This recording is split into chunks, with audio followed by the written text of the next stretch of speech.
The Bug Bucks Podcast. The average age of a first-time entrepreneur? Guess. Tell me about Redline. Tell me about when it started and what the idea was behind it. Started with my dad. We're 50-50 partners on the business. Started up a year ago, but it's been fun, man. How old are you? 21. So I just built this wealth course. There is no lever that is more important to building wealth than time. Nothing. That was my first time ever knocking doors. So it was like I got guns pointed in my face that first time out. It's like, bro, if you're that mad, don't answer.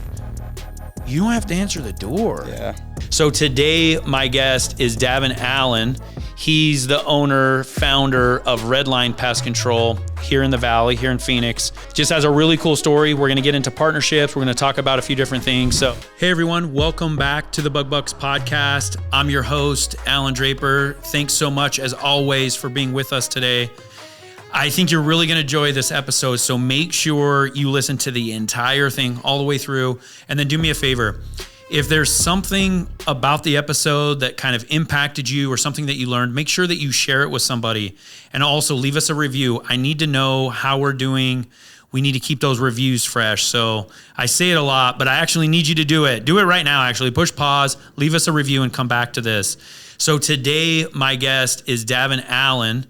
He's the owner, founder of Redline Pest Control here in the Valley, here in Phoenix.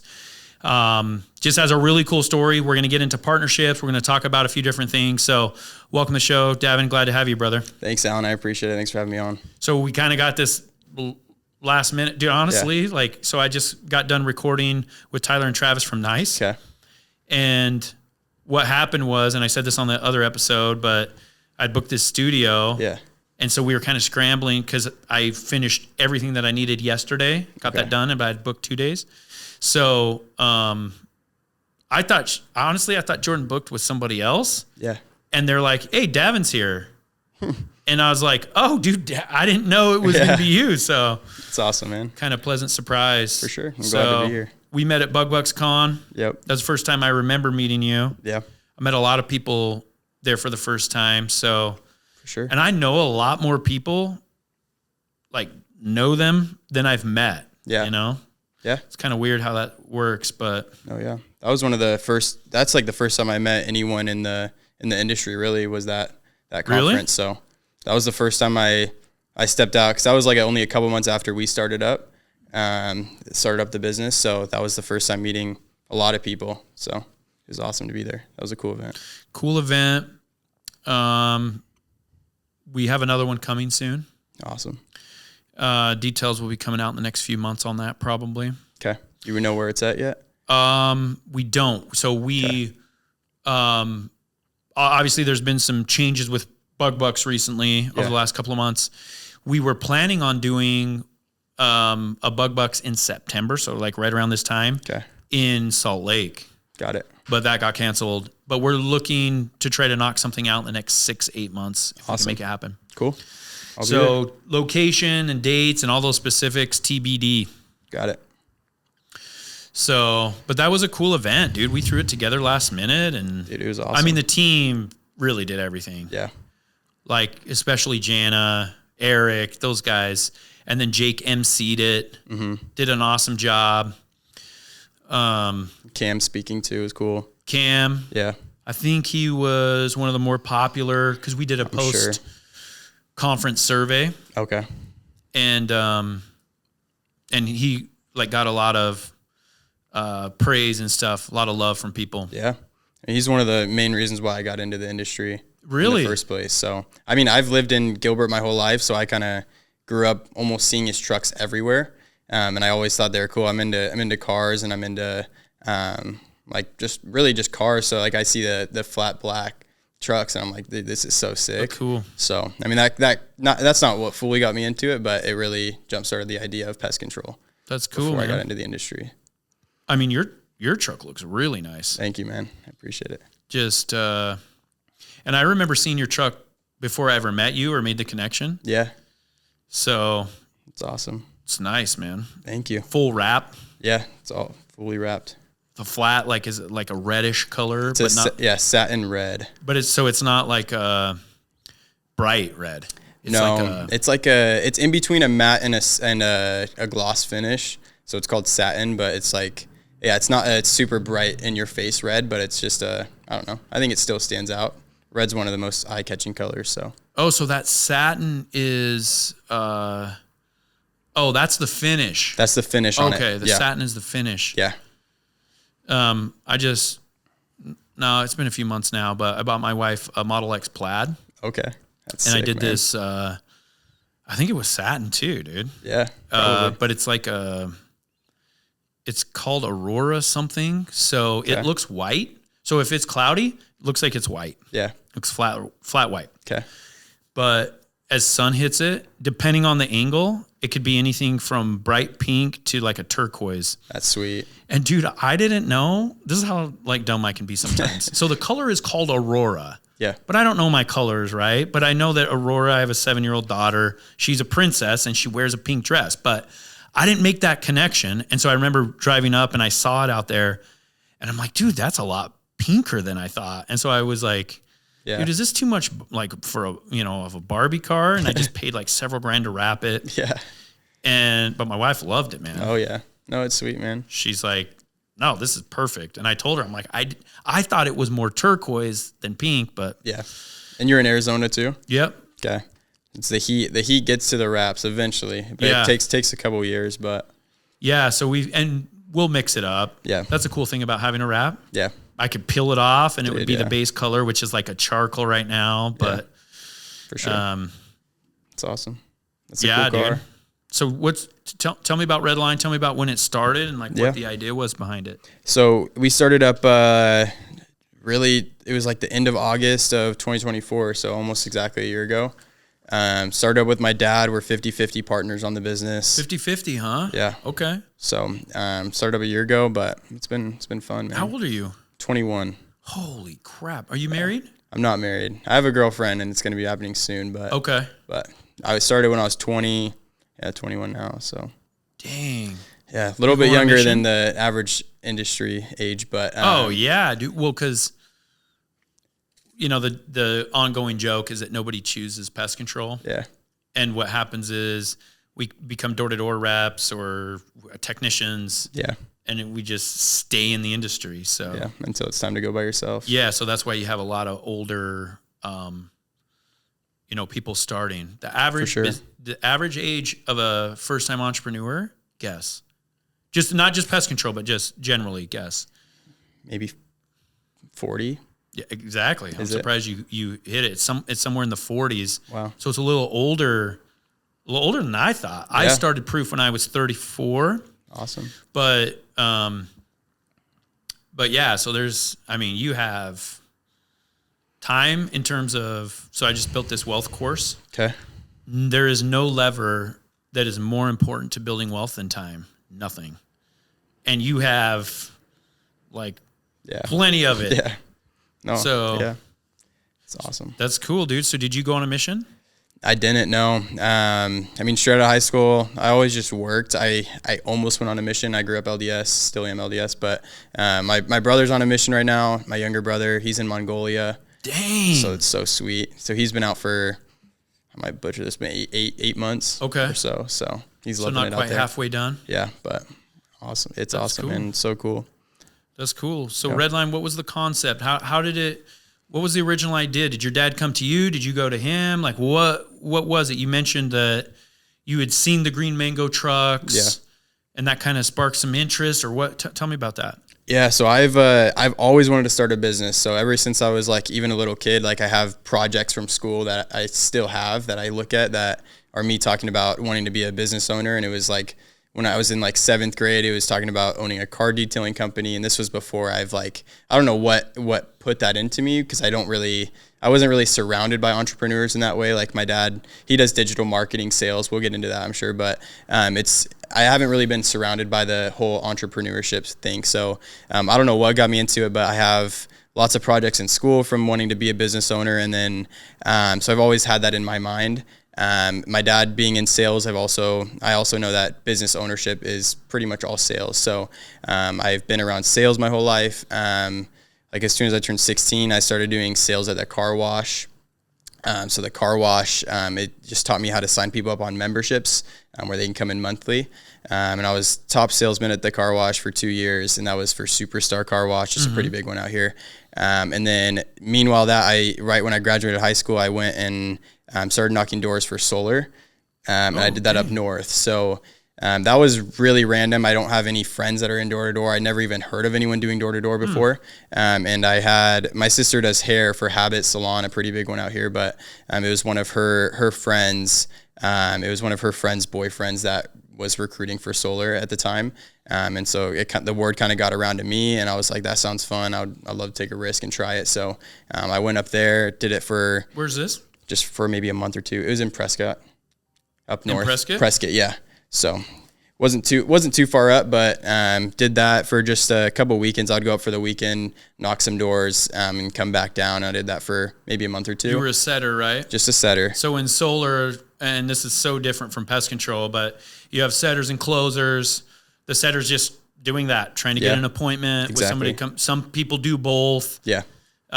You get something for a set. Yep. You get more if it closes, that type of deal. Yes. So the setting is really the hard part. You're going after the cold person on the door. So that was my first time ever knocking doors. So it was like I got guns pointed in my face that first time out. It's crazy, man. I'll never understand. I don't get it. I mean, there's stuff I guess ticks me off. I don't know what it would be that doesn't bother other people. But dude, I see some of these videos on Instagram and stuff, and like the reactions. Yeah, man. It's like, bro, if you're that mad, don't answer. You don't have to answer the door. Yeah. You know? It's insane. Or you can just, I love when people knock. I freaking love it. And I know it's a little different because like I'm in the industry and stuff, but for sure. I love talking to them. I love hearing their pitch. So I always let them get their pitch out. Yeah. And the reactions over the years, dude, I let them get their pitch out. I'm like, yeah, awesome. Hey, just so you know, can I get you a water, Gatorade, whatever? And I own a pest control company. And I love seeing which direction people take that. Yeah. I had this EcoShield dude one time. And he's like, oh, no problem. Yeah, we'll get you taken care of. I have the trucks out here. I'm like, no, dude, I like own a pest control company. Yeah. Like, and so I had this really good conversation with him. And we got into this like, I'm like, dude, I tell you what, if you find a spider web on my house, I'll sign up for your service. And the tough thing is that a lot of door-to-door guys don't know, like, hey, we can't just put unlimited products, chemicals around people's houses. Yeah. And I had just been serviced like a week or so ago. Yeah. And so it's not, anyway. And so he's like, all right, bet. And we went to my garage and started looking around, and I was sweating a little bit. Yeah. But he couldn't find one, dude. That's awesome. So, but most of them are like, oh, okay, cool. And they'll like ask questions or whatever. And then I always offer them something to drink, especially in Arizona when it's like, yeah. But yeah, dude, the pointing the gun and like, oh man, it's crazy. I think older, like that older. Yeah, it's all older over there. Just like retirement kind of. And so I think it's that. Yeah. Maybe it goes away someday. Maybe it gets worse. I don't know. Cause then on the videos, like I'll see people like commenting. They're like, oh, door-to-door salesmen are the worst. Dude, you know what I love? The comments about get a real job. There's like, you could go like get a 9-to-5. It's like, do you know how much some of these dudes make? Dude, yeah. And the people that are like, oh, door-to-door is like so old. That's how they used to sell vacuums. Yeah. And it's like, okay, bro, well, I'm reading your comment, and I built a very, very, very valuable company. Mm-hmm. A lot on door-to-door sales. Yeah, so exactly. Anyway, yeah, you keep battling out in the comments, but yeah. So you did that, and then so what's the bridge the gap for me between solar cells and the pest control company? For sure. We're going to take a quick moment to highlight one of the premier sponsors of the BugBucks Plus platform. Are you struggling to find reliable, high-performing employees without breaking the bank? Let's be real. Hiring office staff is hard. But what if you could hire someone better than your in-house team for 1/3 of the cost? That's why smart business owners are turning to Focus Virtual Assistants. Their VAs are trained, vetted, and ready to work today, and they cost 1/3 of what you'd pay a domestic hire. We're talking top-tier talent, handling admin, sales, customer service, you name it. Focus Virtual Assistants also offers month-to-month agreements, so you can hire top-tier talent for either short-term projects or long-term support. Focus on what you do best and let them take care of the rest. build, scale, and grow with focused virtual assistants. To learn more about how they can take your company to the next level, DM the phrase virtual assistants to the BugBucks Facebook page, and remember to ask about special discounts for BugBucks Facebook members and BugBucks Plus subscribers. Now back to the BugBucks podcast. So right after solar, I kept working at the car wash. It worked out. I sold a couple deals, but nothing crazy. It was tough. Were you getting commission for that? Yeah. So they gave me a 50-50 split between me and the closer, which isn't average. Usually the setter would get a lot less. Are we talking about the car wash or? Sorry, I was talking about solar still, but the car wash, it was commission and hourly. Okay. So it wasn't anything crazy, but I had weeks where I'd make a couple thousand, and that was when I was still in high school. And I was working 30 hours a week. So it was crazy, man. It was more than all the kids were making at my age. And I was just working at a car wash. It was kind of funny, but yeah. So that taught me sales. I mean, I would pitch 100, 200 people in a day. I learned how to get over objections and get rejected over and over again throughout the day. So that kind of got me used to rejection, which a lot of door-to-door guys, that's what they struggle with, I think. Anyway, right after that, I was really just looking, me and my dad were always wanting to partner up with a business. So we were looking for an industry to get into. We didn't really know yet. So we thought about HVAC. We went pretty deep into that. I talked with a couple owners my dad knew. We sat down with them, try to learn about the business a little bit more, because HVAC obviously in Arizona is a very good industry to get into. So we were thinking about that for a while, for probably a couple months, trying to plan that out. I was going to start either working for a company or getting into HVAC school, like just a trade school. But and then I think it was my dad had the idea, but he was like, dude, look at Green Mango, look at Cam Bodden, look what he's built. Like that's insane that he could do that. And he's like, and I think you can scale it through door to door, which you already know. Yeah. And I didn't really think of that. I don't know why, but you hadn't really heard of pest sales. No, I didn't. That's crazy. Yeah. Because most of the solar guys, they actually come from pests. Right. So most of the time it's pest control sales, then solar. So I kind of did it backwards. So I did the solar first, and then, so I was like, all right, I just got to learn how to sell it. So if I could sell it, then I could start the business kind of thing is how I was thinking. So I went off and worked for a local company. Did sales with them for the summer, and that was last summer, and then started up the business. That's cool, man. Yeah. So that's cool. So how's it working with your dad? Like, what type of involvement does he have? Like, tell me about that. It's awesome, man. He does digital marketing sales. He's a VP of sales for a digital marketing company. So I own Lizard. Okay. So it would be like he works for like a Lizard. That type of thing. Yeah. He runs a sales team for them. And it's, but they do digital marketing for other businesses. Yes. Not like in-house. No, whatever. they do it for other businesses. Okay, cool. So it's mostly like ads that you see on, if you're scrolling through Instagram and an ad pops up. He does the social ads? After you viewed it. It's not just social, but it's, I know they put up on, it's just on websites and everything too. So it's, I forget the term, but. So they do banner ads, all the retargeting, a lot of that's retargeting. Ads, yeah. That's all it is. So, and he has a sales team that'll just talk with other companies and try to get them on to spend with them. So that's cool. Yeah, so pretty cool. Does he help you with the marketing in the company? Yeah, so you would think so, but we mostly just do door to door. But with him, I would say his main part is like obviously there's going to be startup costs when we start up. So he helped out a lot with the startup costs. We just got a truck, got it wrapped and everything. It's not that cheapest thing. We got a new truck, and I mean he just helps out when we need it. So like if we get like especially in the beginning stages, our truck. Like we've been in business now for a year, but for 6 months out of the year, I would say, or 4 to 6 months, our truck, the first truck we got was broken down. And we didn't even have it running for like 4 to 6 months. So it was just in and out of the shop. Like I'd have a route to do. This was in the first couple months, and I couldn't get it done, and I would have to keep rescheduling it like months over type of thing.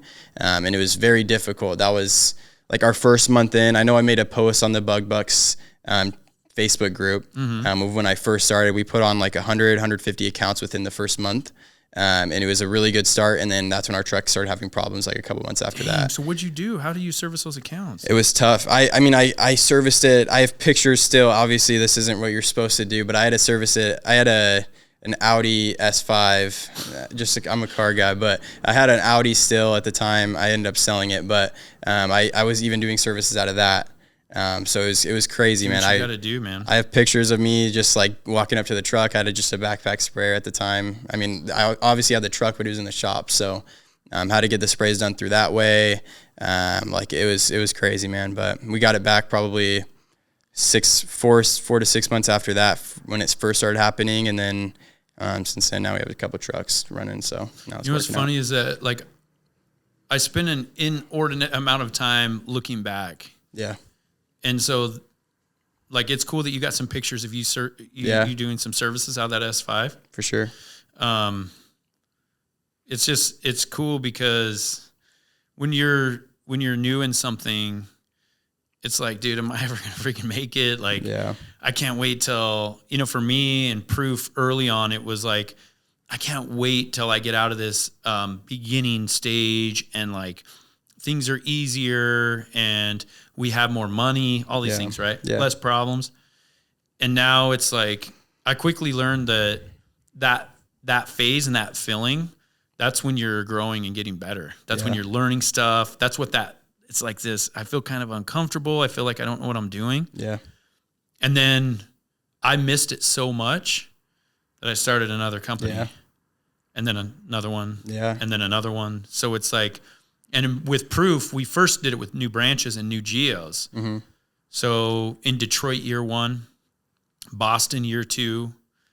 So, anyway, good for you, man. Tell me about the dynamic with your dad. Like, I get the question a lot because my brother's my business partner. Yeah. And like, guys like Dave Ramsey don't ever go into business with family. Yeah. Like, what are your thoughts? Yeah, man. I mean, I had like the company I used to work for and did sales with, they told me not to. So I met with them right before I left. And it was really for them to give me advice before I left to go start my own thing because they knew I was going to. Really, it was just them. The whole meeting was them turning me away from it, telling me I shouldn't go into partnerships with my dad, and that I was even told that I would fail within my first year, and they were almost making a bet on it, which is crazy. Is this the car wash? No, this is the pest control company, which I'm not going to name any names off, but that happened, and then Did these guys start the company? What was that? Did the pest control guys, did they start the company or were they employees? No, they were the owners. So I sat down with all of the owners of that company. Doesn't that sound a little... It was nuts, man. So that happened, and I really like started just like my mind going everywhere. I was like, I don't know if this is worth it. Like these guys that I've looked up to for the past 4 months that have trained me, they taught me how to sell. Like they've all gone out and knocked with me. They taught me everything I know. And these guys were telling me that I shouldn't do it, that I should work the office job for the next 3 years. I should work the tech job for the next 3 years. Like I should just learn every part of the business before I start it, which obviously is good advice. But I mean, I just wanted to take the risk, figure it out on my own, like as I go. And that's kind of what I've done over the past year. And I think I've figured it out pretty well. But they also told me, don't partner with family. And really, back to your question, like, I think me and my dad have a great relationship. I think we know how to separate it from family to business. So we have those business meetings where we sit down and go over everything. He is a very busy guy because he's working. He's even out of town right now. He's been out of town all week, just for work. So it gets tough in that area where he's off doing his job and I'll have something come up that I'll need to hop on a call with him to join on with like a sales team or whatever, and he's not there for that always, which we have to plan around that, so that gets difficult sometimes. But I mean, our goal is for him to be away from his job or to be really full-time with us in the next year or two. So that'll be awesome when he comes on full-time. And that's cool, man. We can start making bigger moves. So that's cool. Yeah. My dad was an entrepreneur. Like, I don't think entrepreneur is a job, bro. I think it's like, hey, do you like football? It's like, I think it's personality. Yeah. There are people that own businesses that aren't entrepreneurs. There are. But like it was in my blood. Mm-hmm. My uncles, and on a really small scale. Yeah.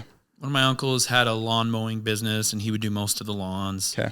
My dad had a little auto body shop, and so fender benders. He did some mechanical work, transmission, not a lot of it. Most of it was fixing, painting, stuff like that. But he passed away in 2009, and I think there's a lot in me that's like that I got from him, from like just the DNA. Yeah. But then there's a lot of stuff that I saw that I'm like, yeah, dude, I'll never do it like that. I'll never do business like that. Yeah. But it's a pretty cool opportunity that you have to just work directly. And he never saw me as an entrepreneur. I went to law school before I started Proof. Okay. And he passed before I went to law school. So he never saw us. And I don't know, dude, maybe he talks me out of it. I don't know. Yeah. That would be interesting. But it's cool to have somebody that's like in your corner. Yeah. And like thinking of this other pest control company, and most of the advice we get in life from other people is, even from people that love us, is to serve them. And a lot of times they're not doing it like maliciously, but obviously that pest control company had some interest in you not starting another one, right? Yeah. Are you still tracking technician performance on spreadsheets or whiteboards? Try the simpler way to track the right metrics. Applause scorecards. Scorecards bring all your key metrics, route completion, driving score, reservice frequency, reviews into one place. Techs get real-time visibility into their performance right in the app, while you get complete control over expectations, goals, and automated bonuses. No more manual work, just motivated technicians and better results for your business. Visit ApplauseHQ.com to see how scorecards can turn technician performance into business growth. I mean, they wanted me to run another branch for them in the future, is what they've mentioned to me in the past, after they found out that I was wanting to run it in my own business. So I think they're trying to sway me away from that, from running my own thing. Just kind of selfish motives, I think. Yeah. But, which I understand. Yeah, a lot of times it's like, so sometimes it can be blatant like that. Yeah. Where it's like, yeah, dude, I know why you don't want me to, because you want to keep me here. And yeah. But sometimes, I talk a lot about money and building wealth. And dude, for a long time, kind of going back to my dad, he would like give me money advice, but dude, he never had money. Yeah. And so I felt this guilt. Like, dude, how could I not listen? When I started learning, like, a lot of the stuff that he was doing was wrong, like his perspective on things. Yeah. And it's like, dude, how could I not follow what he says? How can I say this and now publicly, like, that he was wrong about this stuff and I went a different direction? And for a long time, I had a lot of guilt about it. And it's like, well, dude, people around us, the ones that care about us, they're trying to help us do what they think is going to be in our best interest. And most of the time, they don't know what it is. Yeah. So my dad, he would like dissuade me from starting a business because he doesn't want me to feel pain, heartbreak, all that stuff. And so having your dad in your corner and kind of like, that's pretty cool, man. You guys can build something. So I have a bunch of business partners. I think I have 23. Wow. And I have quite a few partnerships that have failed. But building a company is really cool on its own, but building it with friends and like winning with people that like you're close to, dude, very few things better in life. Yeah, that's awesome. I mean, my best friend, like through high school and everything, his name's Hopper, but he's been doing sales since the startup. He did it with the last company as well over the summer, but he's been with me through everything. He's sold with me, and so I want to give it back to him. Like he wants to run a branch with us in the near future. So we're in the talks of that.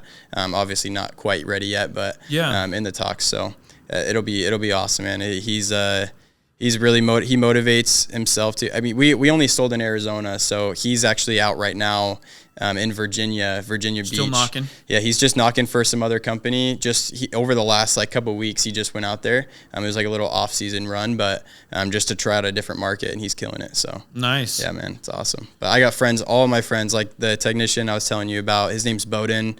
Awesome guy, but he's my buddy too. He's been my friend for a while. So like everyone around me that works with me is either family or friends, and like I have had no bad experiences with it. And I've been in business for a year. Obviously, we're not that deep into it yet, but so far no bad experiences. And I know there's a bad rep on working with family and friends, and I haven't seen that side of it. So Yeah, dude, for me, there's a delicate balance, and I don't have all the answers, and I haven't done it right. Some of my biggest mistakes, like the things I regret the most, have been with how I've handled like tough situations with partners.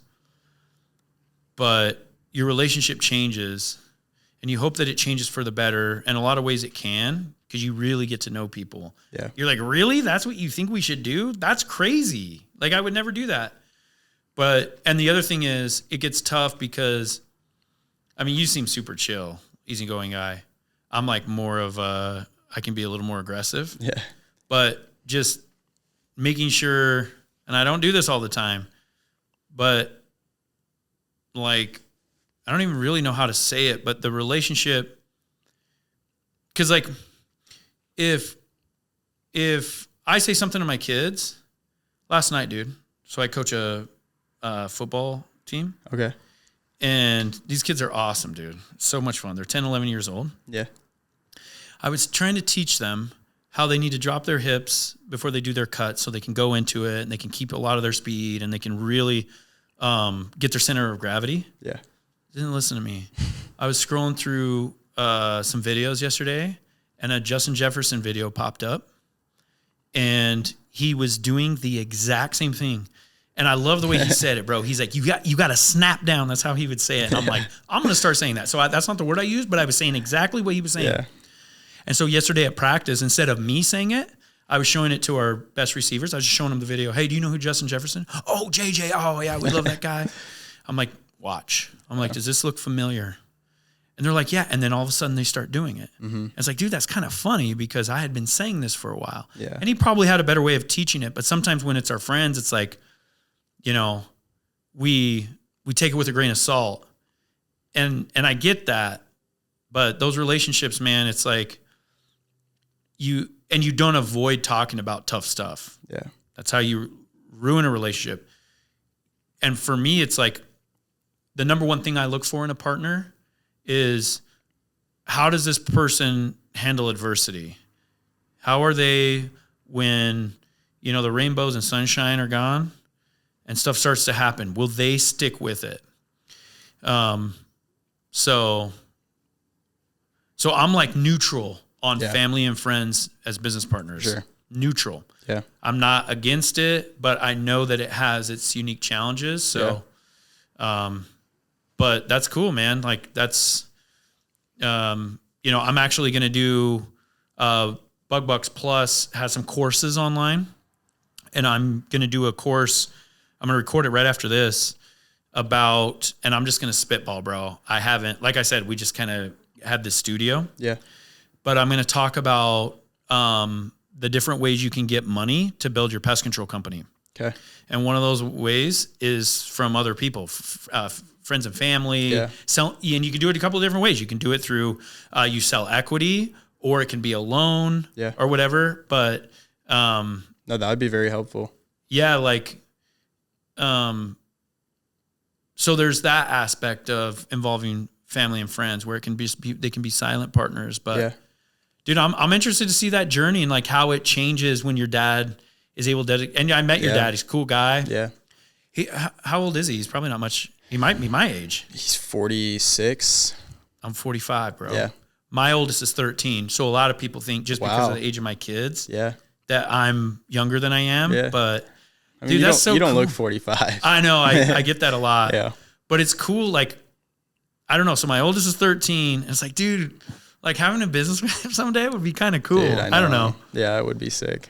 So that's awesome, man. Yeah. We'll see how it plays out. But like I just know how he's always moved, and he grinds it out. He works all day long, and he works at home. So he has like, we have little dogs that run around our house and are barking, and he deals with all of that. Yeah.